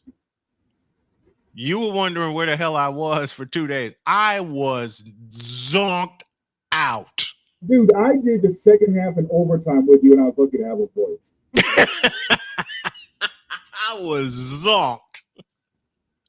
My wife wakes up the next day, and she says, "Are you gonna go pick up Sonia?" Huh? And she starts laughing. She says, "I'll go get her, but you gotta meet me for lunch. You're on. Just give me a couple of hours." Right. Which we did. We had lunch. We had a great time just messing around, picking at each other, and had a great lunch. But that day before the Super Bowl Sunday, let's see. Cheyenne called me, my daughter, and she started messing with me saying, "Pop, who are you picking for the Super Bowl?" "Honey, do you have to ask me that question?" And she's cracking up because she's the one that got me this for for Christmas. And Jody comes in here, and you know what she did. I wonder who you're picking, but honey, give me a kiss and go watch the game. Right? This is the same woman. Where is it?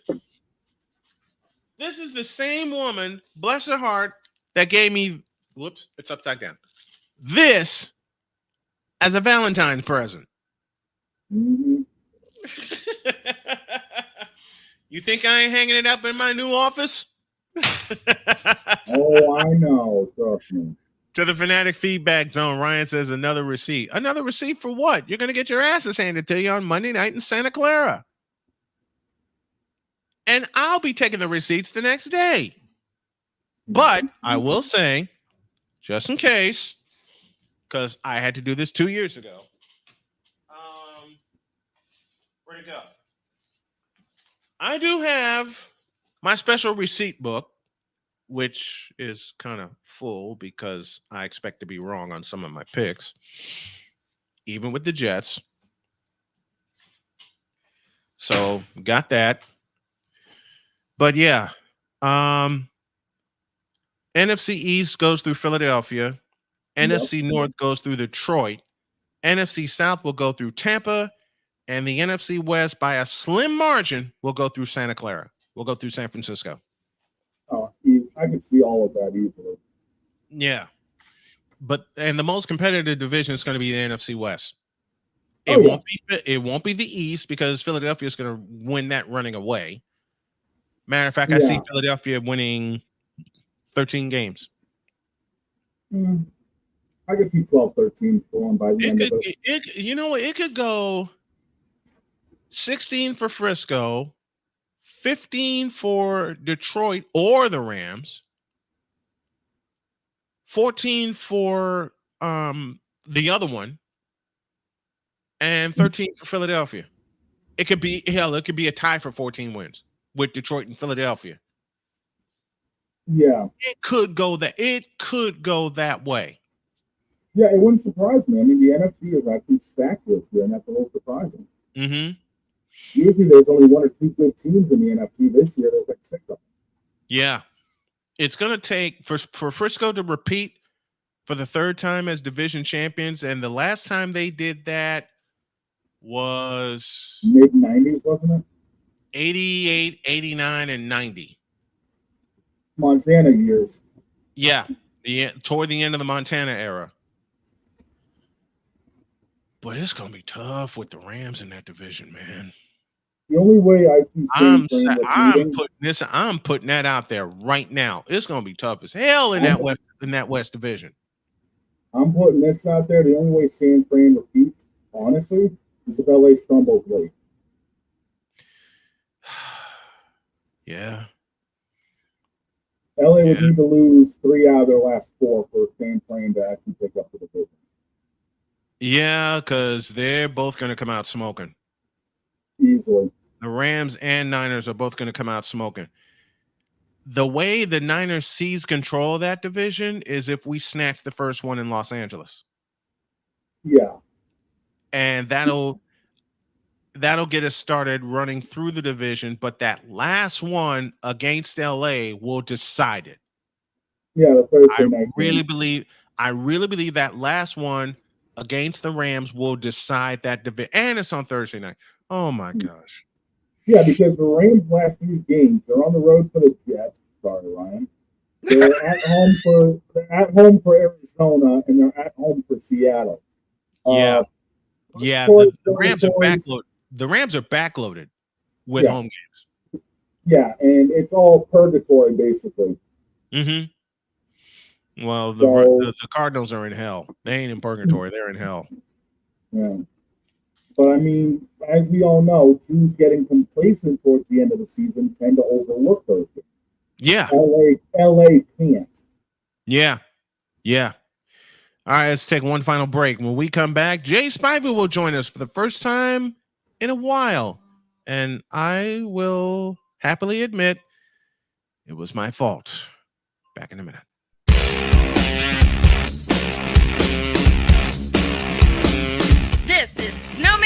Morning.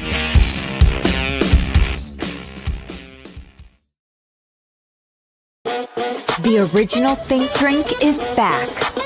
Level up with proven ingredients formulated to crush your competition. No gimmicks, no jitters, no messing around. Just high potency results that keep you moving day or night. There's a new nerd in town, and we came to play. Nerd Focus, smarter than energy. SeatGeek is the ticketing app for fans like Boomstick Lady. No free throw is safe from the roar of her sticks. SeatGeek helps her find a seat in the direct eye line of the shooter so she can sit where her boomsticks make the biggest boom.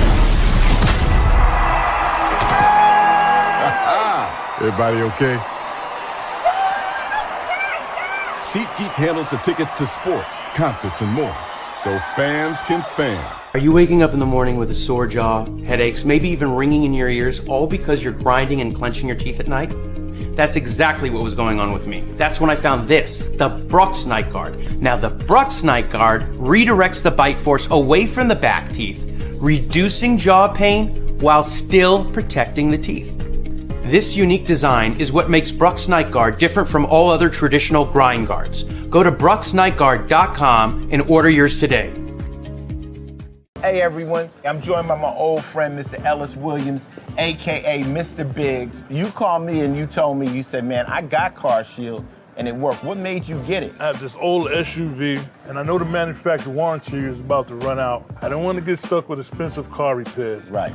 So I gave Car Shield a call. Coverage was very affordable, and there was no long-term contract. A few months after that, transmission went on my car. I took it to my mechanic. They called Car Shield and saved my family on $2,400.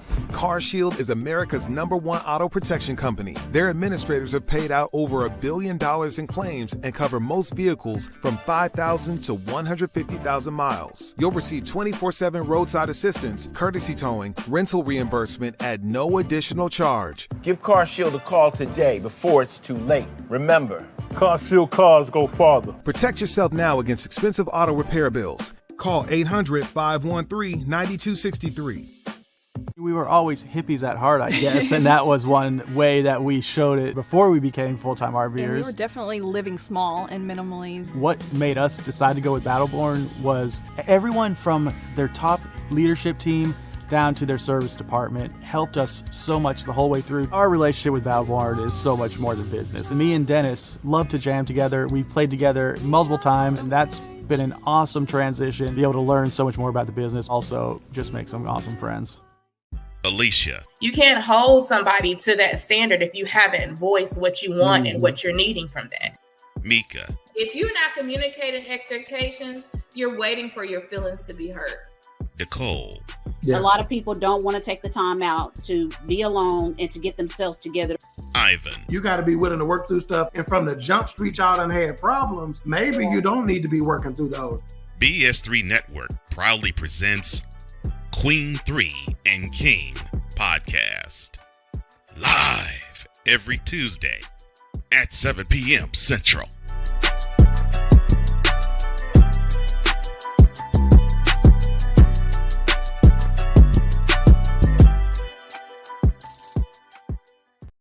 Mister, how do you operate this Twitter thing or this Instagram thing or whatever the heck? You're supposed to know all this stuff. Anyway, welcome back to the show. Down the stretch we come on this Monday edition of Snowman in the Morning. You heard our NFC division predictions. Tomorrow we'll do the AFC, and I promise I'll have a lot more fun with the graphics. Also tomorrow, we'll have the premiere of The Token Female with my friend Allison Moran. It was supposed to happen today, but I goofed up and forgot. A little too much of this. But she'll be here tomorrow. We'll get it all planned out. Speaking of planned out, this is planned out correctly.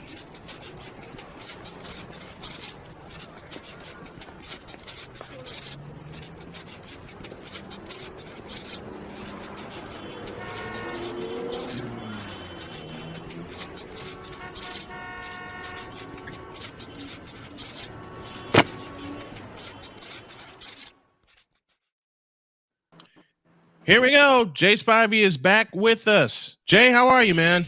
Good, gentlemen. How you doing? Doing What's going on, Jay? Let's see. How do I put this? How bad's the NFC South going to be? Oh, jeez. Well, you know how bad the Panthers are. Yes. I don't think the Saints are much better. No, they're not. The Falcons are a soap opera right now. As the world of two teams rotates. So that leaves the de facto champions maybe being the Bucks, and that's Baker Mayfield. Yeah, we were talking about it earlier. What does that tell you about that division? It's a tank division. So at least somehow, at least one probably will be one of those teams will be in the playoffs. Why is it so bad in Atlanta? No, I know why it's so bad. They signed Kirk Cousins and then drafted Michael Penix. That is, although it's not been reported, I can flat out tell you that is an Arthur Blank move. Mm-hmm. That is an Arthur Blank. Why do you sign a guy and then draft a guy just a few weeks later? It has to be an Arthur Blank move. I mean, who else would pull that crap besides him and Jerry Jones?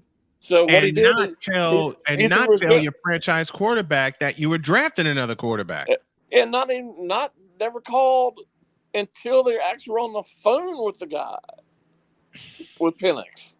Mm. And then they have the press conference, and Blank doesn't come out there and admit it. He brings out his general manager and his head coach. Yep. You want to talk about a soap opera? There you go.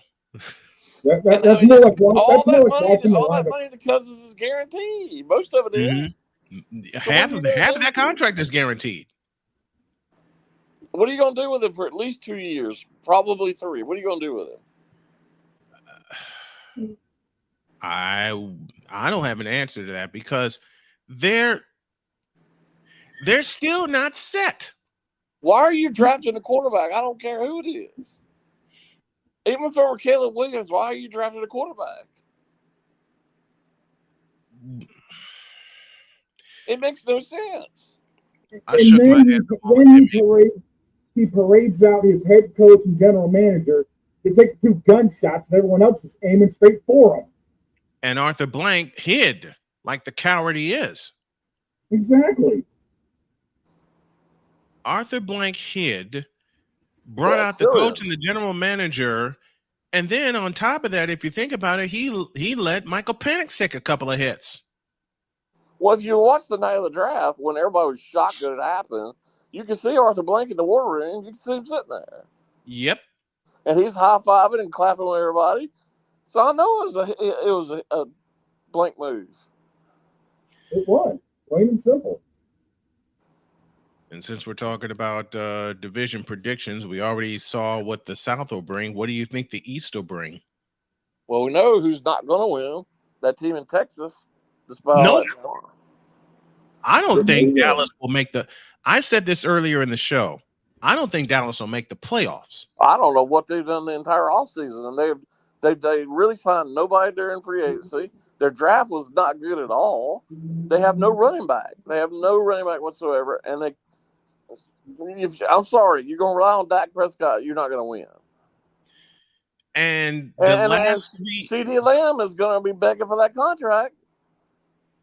Is he really a good receiver? I guess he is, but I don't think he is, because you said it a moment ago, Jay, and Shane, you've said this to me so many times.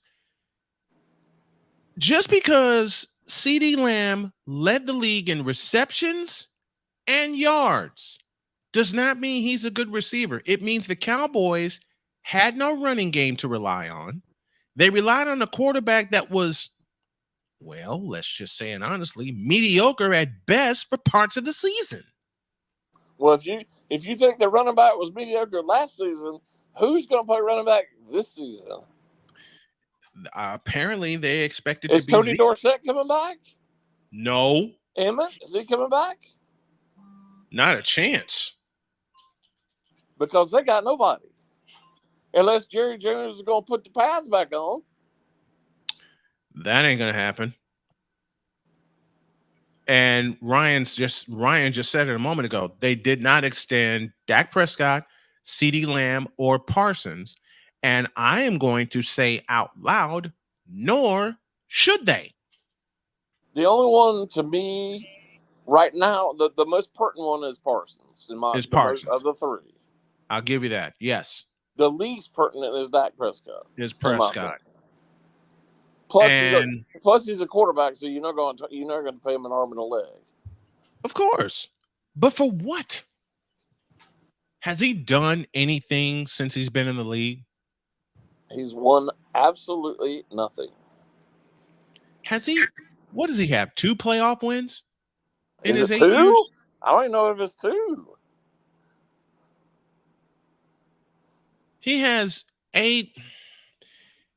I think he only has a playoff win. That might be right. I don't think it is 2, but I'd have to go back and look. I'm not totally sure on that. I don't think he has a playoff win. That's as far as I know. He has a playoff win. For all the exposure that he and his team get, that's what you got to show for a team that last won a Super Bowl. Was it 96? Yeah, 95. He's 2-5. Dak Prescott is 2-5 in the playoffs in 8 years. Okay. 2-5. That doesn't warrant the exposure, the money, everything else that comes with him. It really doesn't. Meanwhile, you got a quarterback in Frisco that's won twice as many in the last 2 years. And he was Mr. Irrelevant. Yes. He was Mr. Irrelevant, and yet he has twice as many playoff wins as Dak Prescott, and Prescott got so much more hype. And he's dominated the Cowboys the times they played. Yes, he has. And he'll do it again this year. Yep. And he will do it again this year. On Sunday Night Football, which was on Sunday Night Football again. Which was announced. What did you? Okay, gotta go to Carolina. What are they doing? What in the world are they trying to do? I think I told you this a couple weeks ago. I think they, at least for free agency, I think it's been a little better. The draft was a little better, but that's not saying much. I just don't think there's any direction. It's the Cowboys. They're a long way from being good. A very long way. Well, I gotta go back to like Arthur Blank, Jerry Jones. These guys, let your football guys run the team. You're the owner. You pay the checks. That's your job. Mm-hmm. But let they're not going to listen to run the team. But the problem with the Cowboys is pretty much everybody at the top of the pyramid is somebody named Jones. Yeah, does that tell you anything? Jerry, Steven, his other son, which I forgot his name off the top of my head, they're all the top of the pyramid. So there's no people who could say, Jerry, you can't do this, because they're all going to say yes. Yes, Dad. Yes, Dad. We'll be happy to do that, Dad. And this is why the Cowboys will forever be mediocre, because of who's running the team. And they'll suck up all the life out of the NFL and get all the exposure for nothing. For nothing. A team that's won 1 Super Bowl in 29 years. And this is why you don't have family members involved in the team. Exactly. It's the same with the Chicago Bears. And don't get me started on the Chicago Bears. Well, they at least seem to be going the right direction right now. This is the only time I'll give Jay a little pushback on that, because I've seen it up close. That's the only reason. What he has seen with what Jay has seen with the Panthers, I've seen with the Chicago Bears. Oh, I agree with that. But I had to admit, they fleeced the Panthers with that trade last year, and it's paying off. They fleecing. They mortgaged their entire future for a number 2 receiver. Well, yeah, that's what the Bears did. They mortgaged their entire future, which includes Caleb Williams, for a number 2 receiver.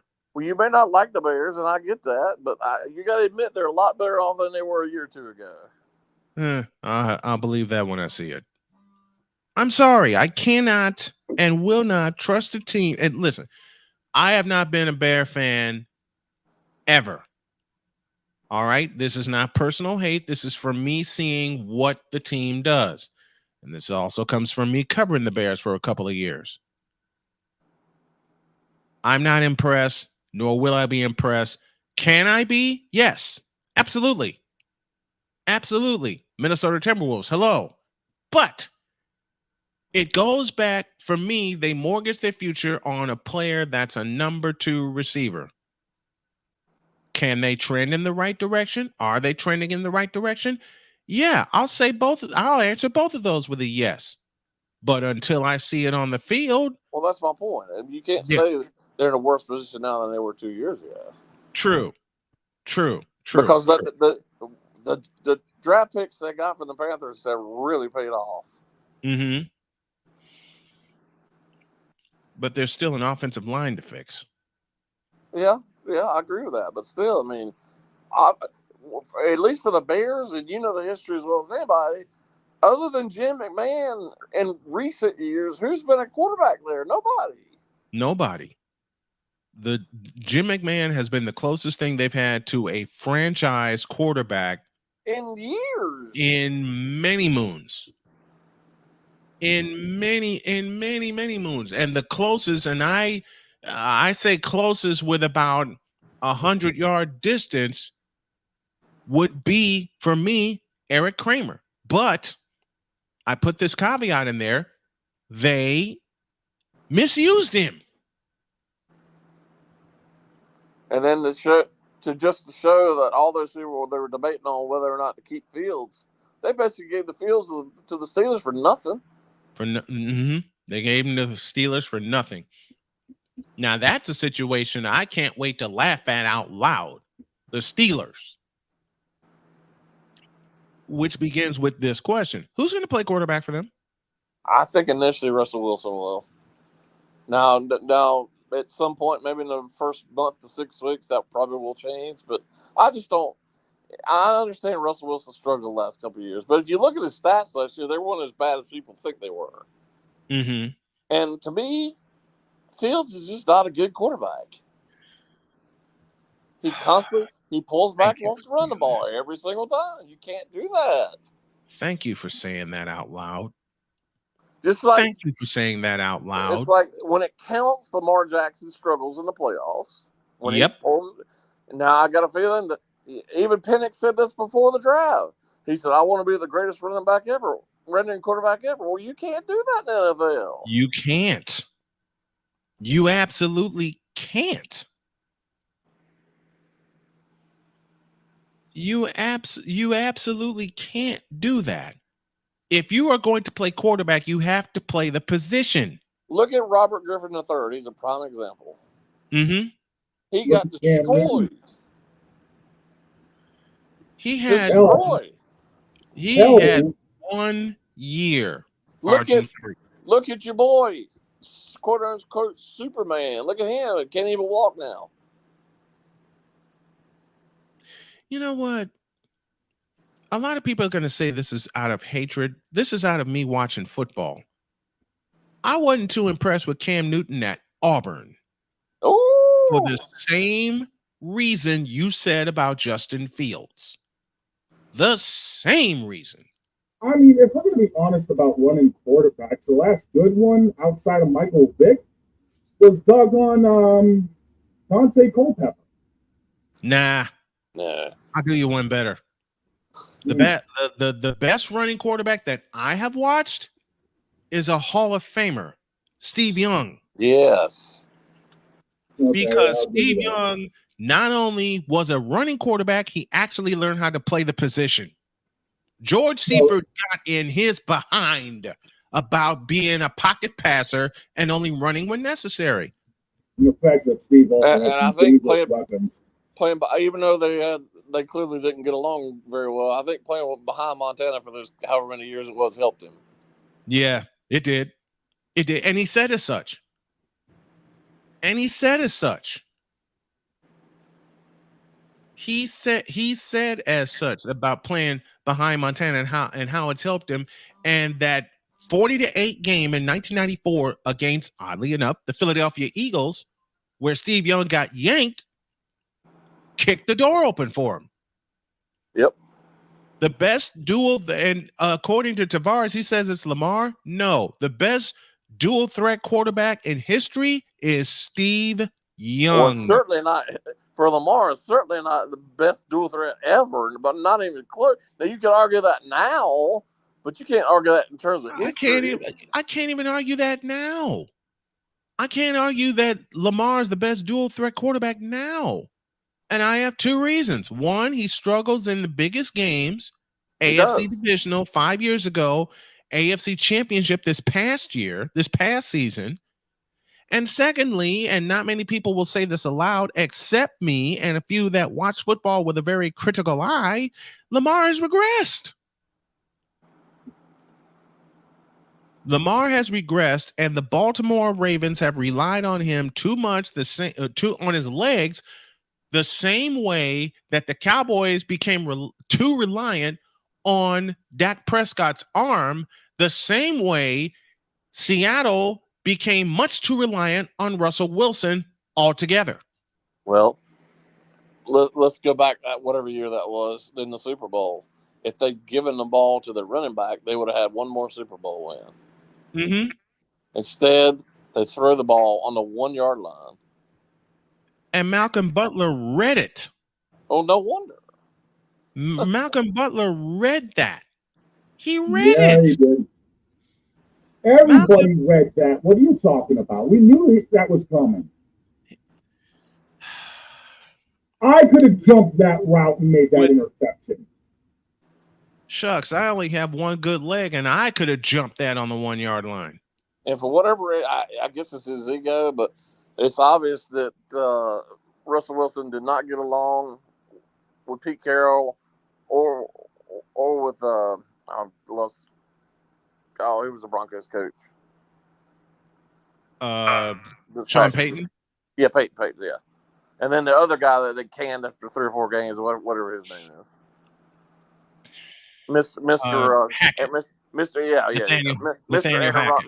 Aaron Rodgers, who's going to get shelled in week 1. Yeah, I'm talking about Aaron Rodgers. I because know. Look who he goes to play. Monday Night Football. Look who he plays Monday Night Football. And we made jokes about this earlier in the show. Mike Greenberg said for the Jets not to send Aaron Rodgers to San Francisco because he's going to get pulverized. He's going to absolutely get pulverized. To the Fanatics Feedback Zone very quickly. Play-by-play with JJ. You know, maybe the future looks brighter for Philly sports than I expected. The Cowboys and Giants are dumpster fires. No argument here, except the Giants may wind up competing quicker than expected. That's true. The Braves and Mets are going nowhere. That's a lie because you have the Atlanta Braves in the East Division. And the Knicks / Boston are babies. That's a lie again because the Boston Celtics have the most recent NBA Finals appearance. And while I'm answering JJ and being playful at the same time, as long as Joel Embiid is on that team, they're going nowhere. Period. Well, listen, I heard this a couple weeks ago. When he was younger, he could play the way he is currently at. Right. But now with his injuries, he's gonna have to slim down some. He's gonna have to. And JJ, his knees are shot right now. Yeah, his knees are dead. His knees are dead. And JJ, I hate to inform you of this, but your Sixers are more frauds than the Celtics are. Where are the Celtics and where are the Celtics and where are the 76ers? The 76ers are sitting at home getting beat by a Knicks team that turned out to be frauds thanks to the Indiana Pacers. Listen, I was just discussing this with a friend of mine. Even the hardest core NBA fans, other than the Celtics, could not have picked this Final Four. No, I certainly didn't. I certainly didn't. No way anybody could have picked this Final Four. No way. No chance. There's no way I could have predicted this Final Four. There's no way I could have predicted this Final Four. Outside of the Celtics, hell, my original pick for the NBA Finals was Celtics and Nuggets. Well, Anthony Edwards proved me wrong. Yeah. All right. Anthony Edwards woke up in the second half, and the Nuggets' biggest mistake, I said at the top of the show, they let him hang around. They let the Wolves hang around after having them by the throat at halftime. The Knicks are frauds. The Sixers are worse. The Knicks I don't really, even want to talk about the Milwaukee Bucks. The Knicks really should be embarrassed after they blew that series. They led 3-2 and then got blown to smithereens, not once, but twice. Once in Indianapolis and once in New York. And then it looked like, for all intents and purposes, that once the Nuggets won those 2 games in Minneapolis last week to tie it looked like it was totally over, and then they go and lose. Mm-hmm. So the Nuggets and the Knicks should be embarrassed. Maybe this will show the public who's going to watch this, and I got a feeling the ratings are going to be terrible. They come on, Jay. How many times have we said that in the years we've been on air together? Well, now listen, Caitlin Clark's on again tonight, game 4 of her career. My bet is that she will. Let's see, what's tomorrow? Is the East final start tomorrow or the West final? Yes, East final starts tomorrow. All right, my bet is that Caitlin Clark's game tonight will outpace them in ratings tonight. My bet is Caitlin Clark's game will outpace them 3 times over. It wouldn't surprise me. Wouldn't surprise me either. Now, maybe for the general public who doesn't care or will slam this guy, maybe this will show the general public how good Luka Doncic actually is. Because there are a lot of people who don't like him because he's not American. Right. The guy can play. The guy can flat out play basketball. He can, and he will. And Wednesday will start the Western Conference Finals. It's gonna be fun. Honestly, Luka reminds me of a more well-rounded and slightly better defensive Dirk Nowitzki. Yep.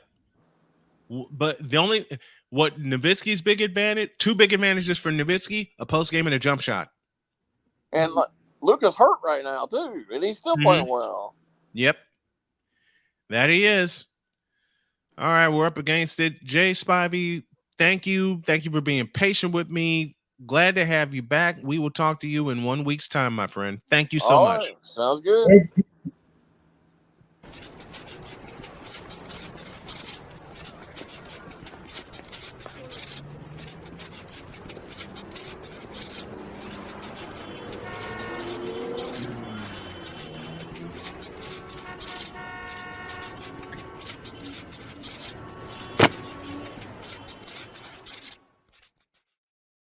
We're done here, but tomorrow, before the Eastern Conference Finals kicks off, I will explain why the Philadelphia 76ers will be a mediocre team next year and worse after that.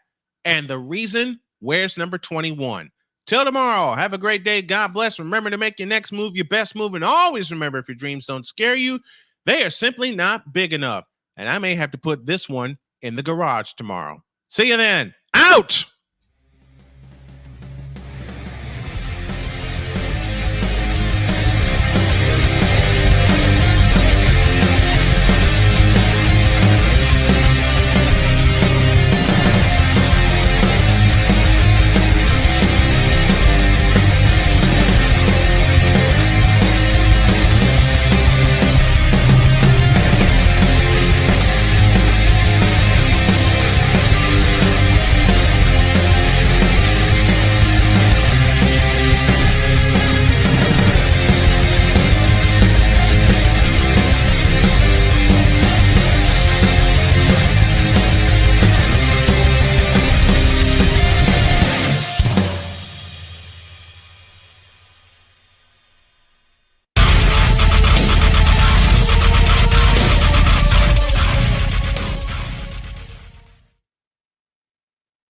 Let's go, Boston.